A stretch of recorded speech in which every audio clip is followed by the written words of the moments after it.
This is Think Out Loud on OPB. I'm Dave Miller. New rules regarding homelessness in Astoria took effect today. They include changes to camping codes. It's now illegal to camp on public property if you have access to reasonable shelter. That will be determined on a case-by-case basis. The city will also hire a new homeless liaison position and do more regional coordination on homelessness response. But at the same time, Clatsop County budget changes mean one of the city's low-barrier shelters, LiFEBoat, will be seeing major cuts that will lead to a reduction in services or even possibly closure. Osarch Orak is the executive director of the shelter. He joins us now. Welcome back to the show. Thank you. Thank you. So we last talked in 2022, 4 years ago. That was when you were providing various support services and food for people experiencing homelessness, but before you'd opened your shelter. So can you give us a sense for what LiFEBoat has become, what you've been doing in downtown Astoria since 2024?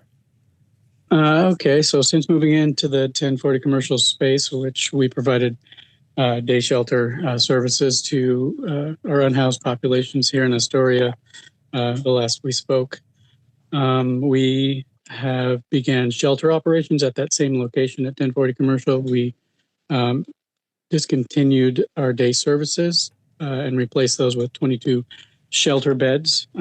We were awarded funding through the state, HB 5019 2023, and that allowed us to gear up to open our shelter in early 24, 22 beds, 7 days a week. First come, first serve, the only true low barrier shelter here in our county. Walk in, no referrals required. Pets, men, women, children, and all others. And when you say the only true low barrier shelter there, what do you mean? What are the other options, or who are the populations that you serve that nobody else is serving? Well, I wouldn't necessarily say that no one else is serving, but we are the ground floor. We are the first.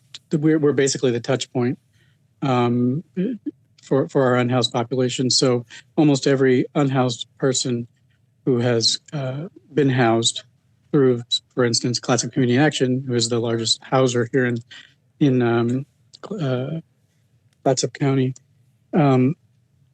first came through us. We helped to stabilize them, giving them meals and a place to sleep while they waited for the higher barrier shelters like Columbia Inn and Helping Hands that require referrals and up until recently required coordinated entry. You have to live in the county 6 months, all the barriers, which, I get. And that style of shelter is needed, is necessary, but ours is the touch point. So you noted that you were able to start up with state funding from a bill that passed in the legislature in 2023. But my understanding is that as state budgets have gotten tighter in the last 2 years or so, you were hit in the last biennium with a drop in funding from the state. How big a drop was that already, and what did that mean for your services? So last year, we were awarded roughly $450,000, a drop from the $625 that we had been operating on, and we were able to continue on operations by laying off a couple of people, and we got an emergency grant of $75,000 from a foundation, and so we were able to go ahead with our full-time shelter services. However, with this last funding allocation by the county with their formula, initially they offered us $112,000 with no warning.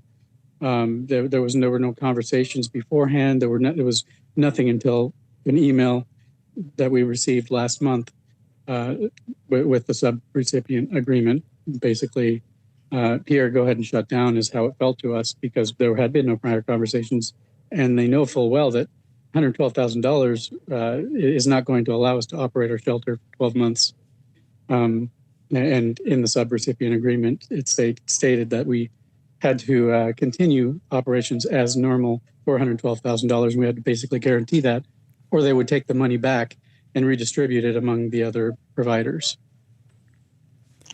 And that's something like a 0.75% drop in your already cut budget. You'd already gotten from the state 600 something thousand down to 400 something, and now down to 100 something.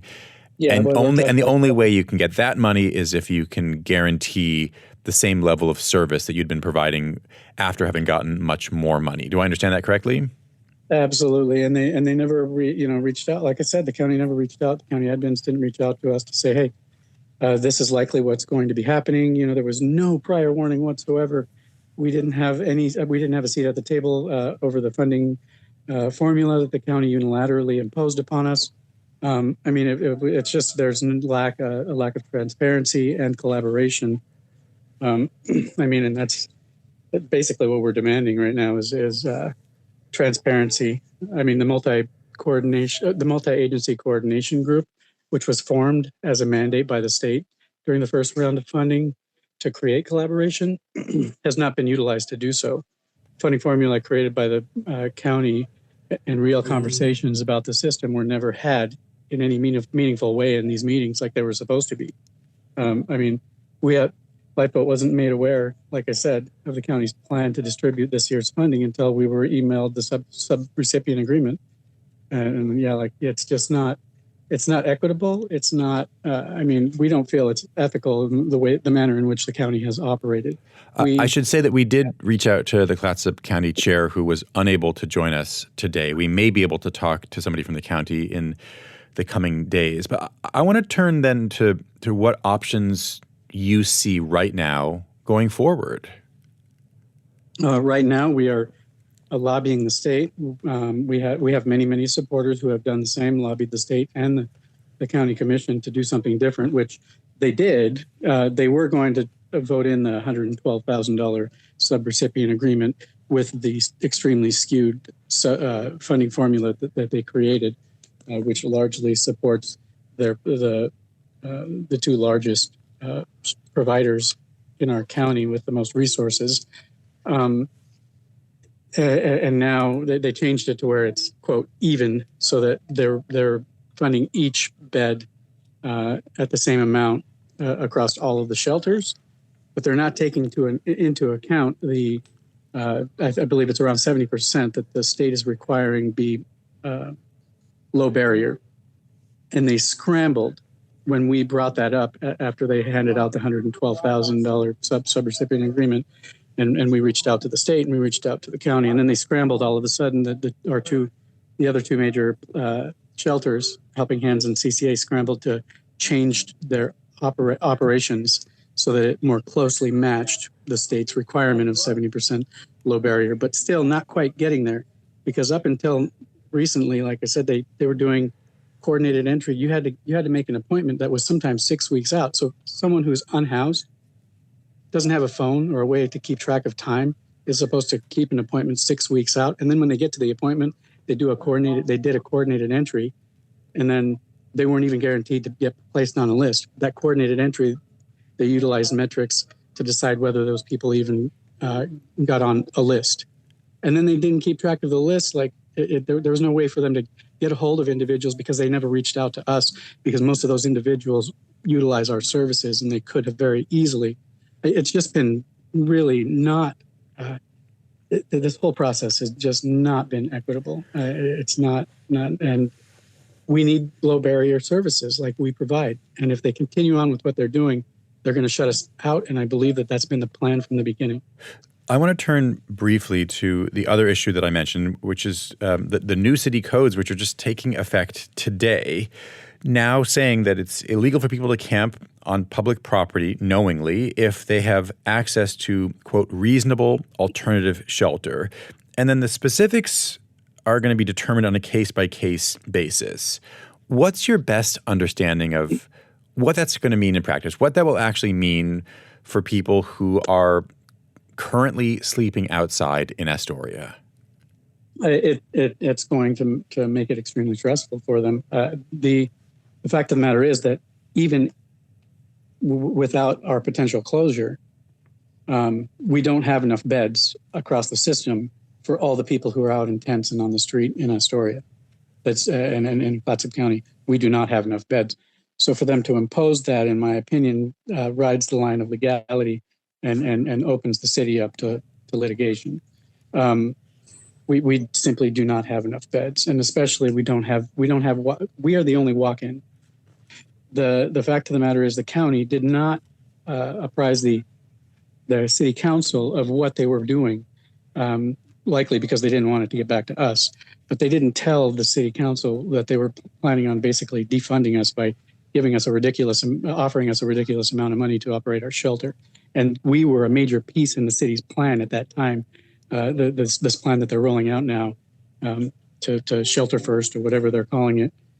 We were the major piece because we were going to be where they're going to send everyone who's in tents. But now we are likely going to be closing by the end of the week, at least until we hear back from the state, a final decision from the state, and it's just going to leave our participants with even less than they already had. Osar, thanks very much. Thank you. Osarch Orak is the Executive Director of LiFEBoat Services in Astoria. Tomorrow on the show, the Oregon Health Authority is considering doubling licensing fees for the state's psilocybin service providers. That could potentially drive service centers and facilitators out of business. We'll hear from the owner of a service center in Eugene, and we'll talk to the head of psilocybin services at OHA about whether this program has a future. Our production staff includes Malia Fass, Rolly Hernandez, Gemma DiCarlo, senior producer Allison Frost, and managing producer Shiraz Sadiq. Idrissa Guy is our intern. Nalene Silva and Layla Isbell engineer the show from the Gert Boyle studio. Our technical director is Stephen Cray, and our executive producer is Sage Van Wing. If you don't want to miss any of our shows, you can listen wherever you get your podcasts. There's also our nightly rebroadcast at 8 p.m. Thanks very much for tuning in to Think Out Loud on OPB and KLCC. I'm Dave Miller. We'll be back tomorrow. Think Out Loud is supported by Steve and Jan Oliva, the Rose E. Tucker Charitable Trust, Michael, Kristen, Andrew Kern, and Anna Sanford, the Jackson Foundation, and the Kevin and Amy Constam Family Fund.